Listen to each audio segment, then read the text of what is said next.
Olá, amigos do canal Vista Pátria, que é Alan Frutuoso, e eu gostaria de trazer para vocês hoje um assunto que está causando espanto em grande parte da comunidade internacional.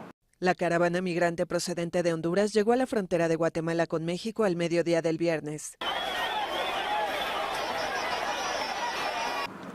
Você já deve ter reparado nos últimos dias uma caravana de imigrantes rumo aos Estados Unidos, mas é uma caravana enorme, que começou com 200 pessoas, chegou a 7 mil imigrantes e agora já está em quase 14 mil imigrantes, segundo algumas fontes. Para entendermos o real motivo desse episódio extraordinário que está acontecendo na América Central, a gente precisa voltar um pouquinho no tempo, tá? Não tem como entender o que está acontecendo agora se não voltarmos ao ano de 2009, porque naquele ano uma coisa essencial para esse fato de hoje aconteceu e o Brasil estava no meio dessa história. Vamos lá? República de Honduras, José Manuel Zelaya. 1. Esta revolución, estos 10 años de lucha, significan un símbolo contra el fraude capitalista de Wall Street.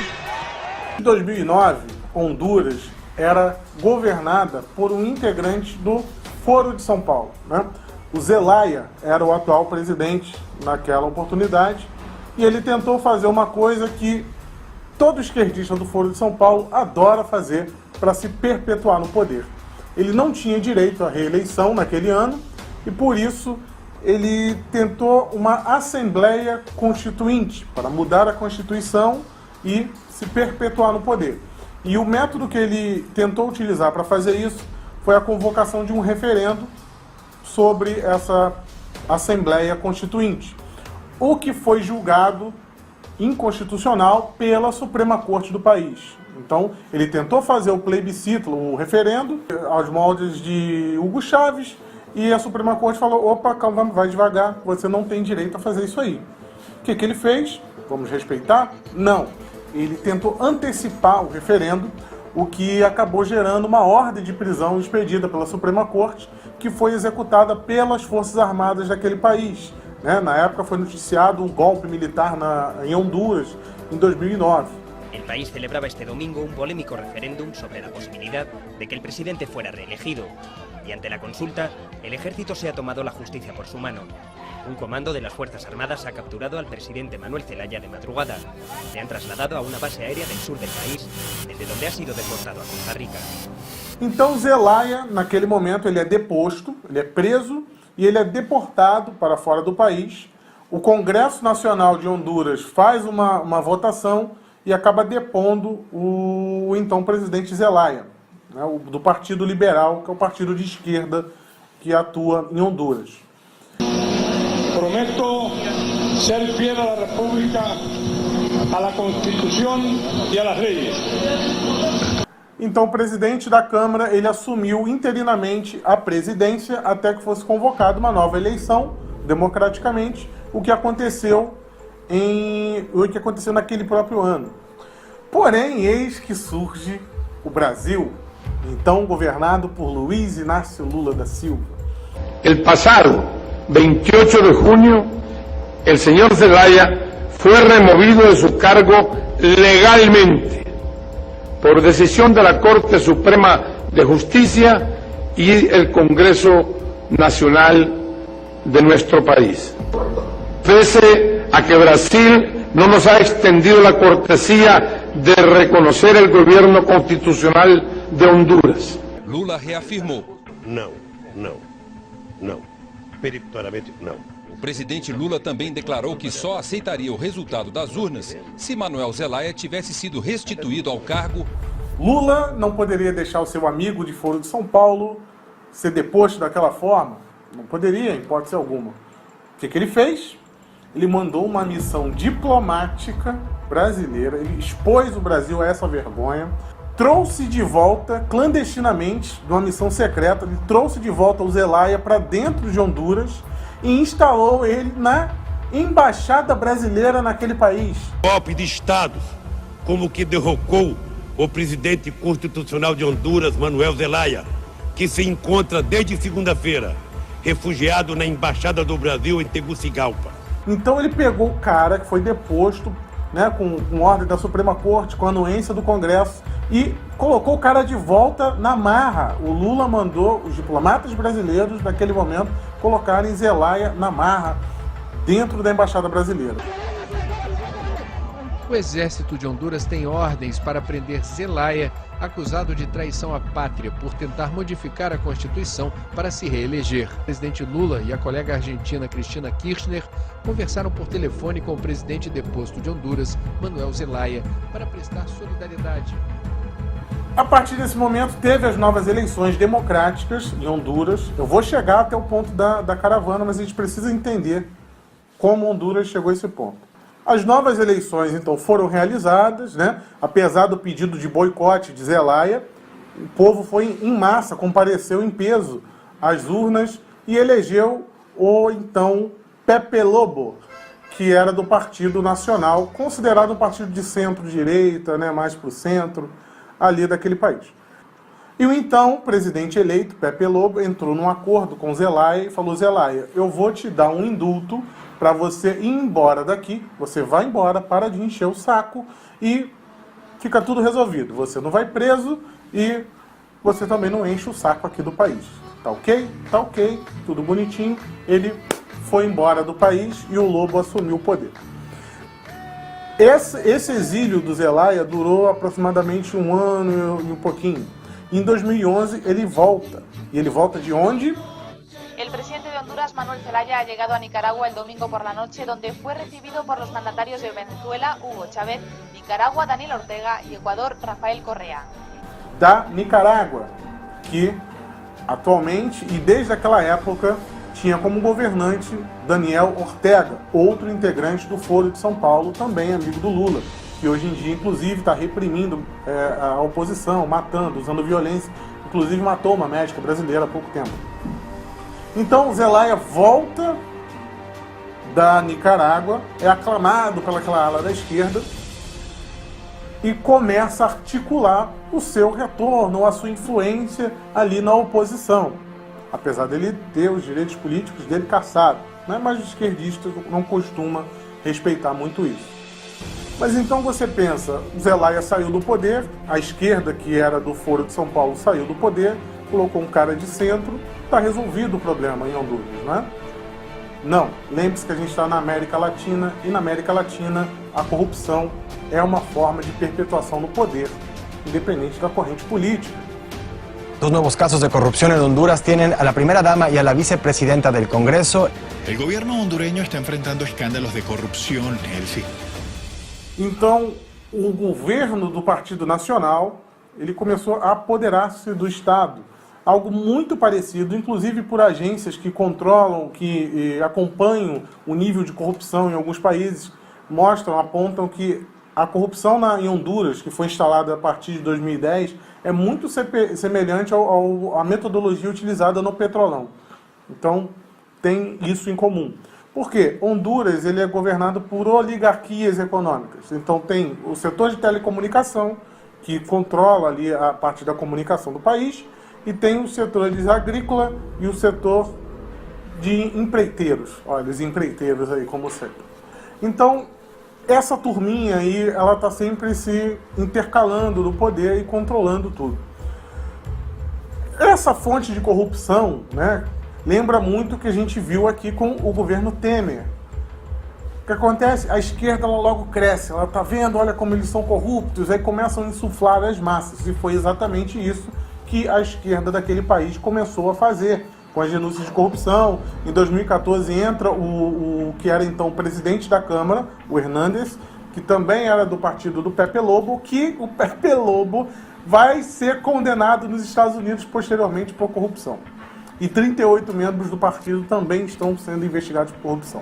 Então, esse caldo, essa lambança em Honduras, acumulada da violência, possibilitou que a esquerda voltasse às ruas de forma mais virulenta.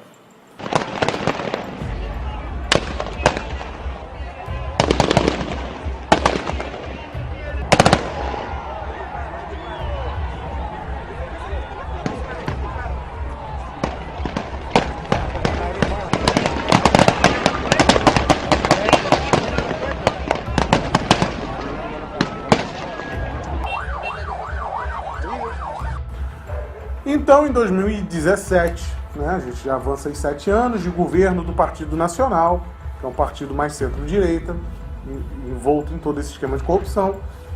Então a gente chega ao ano de 2017 com eleições entre a centro-direita e a esquerda do Partido Liberal, Partido Libre. Então Nesralha, que é o Salvador Nesralha, ele vai para o pleito com Hernandes e perde.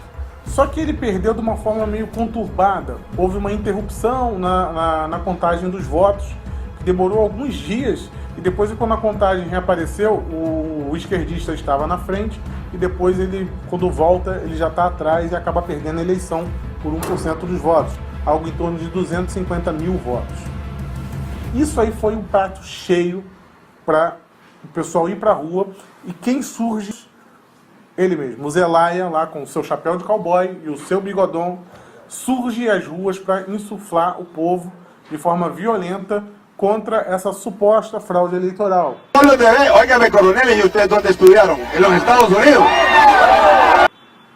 E desde então, esse caos na estabilidade da segurança, na violência das ruas, foi só aumentando. Então, todo esse clima de instabilidade era o que a esquerda queria para tentar voltar ao poder. E como Zelaya, né, que está ativo agora nos atos políticos de esquerda de Honduras, ele é amigo de Nicolás Maduro. O que significa hoje para Venezuela esta posesión de Nicolás Maduro como nuevo presidente de la República Bolivariana de Venezuela? Este es un acontecimiento histórico para Latinoamérica. Eles são amigos, Zelaya, Nicolás Maduro e o candidato Nesralha, que é do partido do Zelaya. Então, Zelaya e Nesralha são a mesma coisa.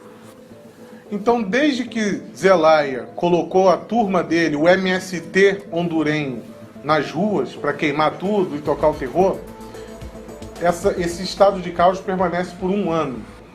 E agora surge essa caravana misteriosa.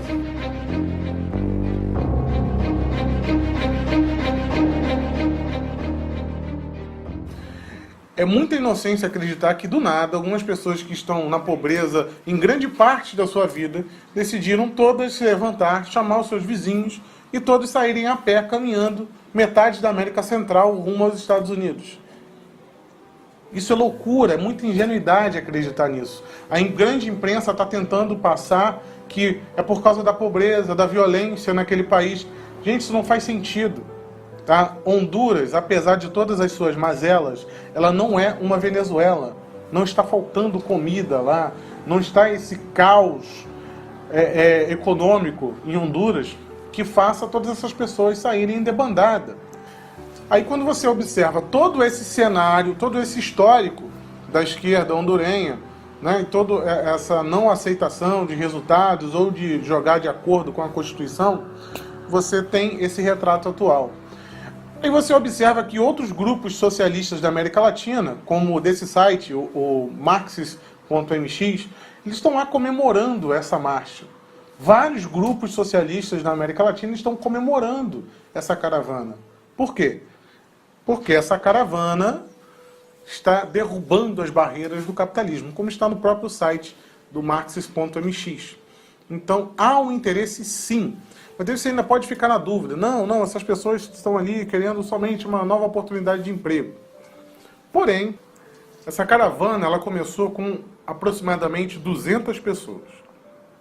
Dessas 200 pessoas, coordenadas por membros do Partido Liberal, o partido de Zelaya, começou a caminhar dentre as regiões mais pobres de Honduras e foram aglutinando pessoas para a caravana, usando as mesmas táticas que os traficantes de pessoas que atuam no México utilizam, prometendo mundos e fundos nos Estados Unidos, oportunidades, né? Todo um cenário fantasioso, e essas pessoas que não têm nada a perder vão se juntando, né, a essa marcha. Esses coordenadores de caravana, eles não têm o menor senso de humanidade, tá? Porque a partir de agora as ONGs de direitos humanos, as instituições de direitos humanos estão exigindo que Trump aceite todas essas pessoas. Porém, Eles deveriam estar criticando os coordenadores dessas campanhas, que estão levando crianças, pessoas adoentadas, tem gente morrendo, caindo de caminhão, dos caminhões que estão levando, por irresponsabilidade. Como você vai fazer uma coisa dessa? Caminhar quilômetros e quilômetros com crianças, alguns idosos. E como se não bastasse apenas, né, essas pessoas que estão sendo usadas como massa de manobra pela esquerda hondurenha, também se juntou ao grupo, logo após que eles romperam a fronteira com o México, tá? Após o rompimento da fronteira, grupos de pessoas, na verdade pessoas que foram deportadas dos Estados Unidos por cometerem crimes, estão se juntando à caravana. Pelo menos 1.000 pessoas já se juntaram a essa caravana. Então o cara ele comete um crime, o governo americano vê que ele cometeu um crime e deporta o cara. E agora esse povo todo está se juntando a isso. A maioria, para não dizer todas, a maioria dessas pessoas que estão integrando essa caravana não possuem sequer passaporte, nenhuma documentação. Eles alegam que estão indo em busca de oportunidade de trabalho. Se eles estão indo em busca de oportunidade de trabalho, logo pela lei americana, eles não podem ser considerados refugiados. Porque a lei americana é clara, né? Se você vai em busca de trabalho, você tem que passar pelo processo seletivo de imigração para trabalho. Honduras não está em guerra. Honduras não está passando por calamidade pública. Então, esse papo de refugiados não cola, não faz sentido. Por que eles seriam refugiados? 80% dos imigrantes que estão nessa caravana são homens com menos de 35 anos. Repare que esse padrão nessas imigrações em massa se repetem, tanto de imigrantes sírios, quanto daquelas invasões à Europa. Todas elas são de homens com menos de 35 anos. E vejam como essa questão da documentação é grave. No México já foram detectados e presos várias pessoas vindo de Bangladesh, que possuem um alto teor de terrorismo islâmico, e estão se infiltrando junto dessa massa de manobra que está caminhando para os Estados Unidos. Então já foram pegos gente que foi deportada dos Estados Unidos e gente vindo de Bangladesh. E não é de hoje que a esquerda utiliza as mazelas das pessoas e aproveitam da pobreza das pessoas. Nós vemos isso muito claro aqui no Brasil com o MST. Vão lá, doutrinam as pessoas e ficam usando como massa de manobra. Aquele próprio pessoal do MTST que invade prédios por aí, as pessoas não conseguem nem dizer por que estão ali. Isso é modus operandi da esquerda.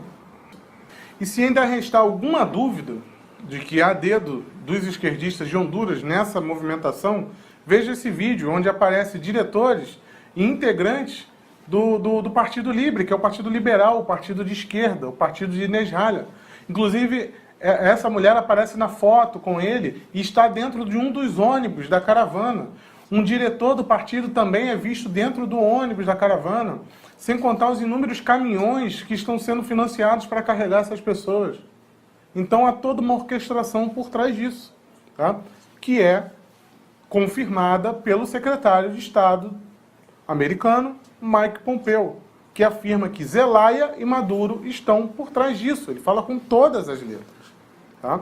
Então, provavelmente, agora você já sabe o que está acontecendo, o que está por trás dessa marcha, que será utilizada exaustivamente pela grande mídia, né, para confrontar Donald Trump e confrontar a soberania dos Estados Unidos. Porque é isso que, no fundo, todos eles querem. É só observar como a imprensa lida com essa imigração em massa para a Europa. E agora querem fazer o mesmo com os Estados Unidos, sem levar em conta os reais motivos. Quando você liga na Globo News e vê o cara falando que aquele mundo de gente está caminhando simplesmente porque não tem oportunidade, cara, isso não faz sentido. Tá? É muita ingenuidade acreditar nisso. Há dinheiro do Foro de São Paulo, há dedo do Foro de São Paulo por trás disso. É só você ver que os integrantes naturais do Foro de São Paulo estão participando ativamente dessa movimentação. E agora o México ele terá um presidente que tomará posse no dia 1º de dezembro, que é de extrema esquerda. Né? A América Latina ela é um verdadeiro parque de diversões e sempre foi para a esquerda. Então, por exemplo, quando a Forbes, né, a revista Forbes, ela destaca de que essas pessoas estão simplesmente fugindo de uma eventual instabilidade social, a revista Forbes, ao mesmo tempo, não explica quem está pagando os caminhões. Né? Isso não fica claro. E se constrói toda aquela narrativa de os coitadinhos estão migrando, vamos abrir as fronteiras e vamos derrubar os muros e o mundo todo é feliz. Quando a gente sabe que, na verdade, não é assim. Tá? Pessoal, esse vídeo foi gravado no dia 23, tá, de outubro. Então, provavelmente, mais coisas acontecerão nos próximos dias, já que a marcha, nesse momento, ela está no México e está indo a todo vapor para a fronteira dos Estados Unidos. E nós ouviremos falar disso bastante no noticiário nos próximos dias. Porém, com certeza, a narrativa apresentada será outra. Pessoal, aqui foi Alan Frutuoso para o canal Vista Pátria. Deixe o seu gostei no vídeo para poder ajudar esse canal. Se inscreva se ainda não é inscrito e ative o sininho para receber as notificações dos próximos vídeos. Tá bom? Pessoal, siga nossa fanpage também e nos siga no Twitter. Até a próxima. Tchau, tchau.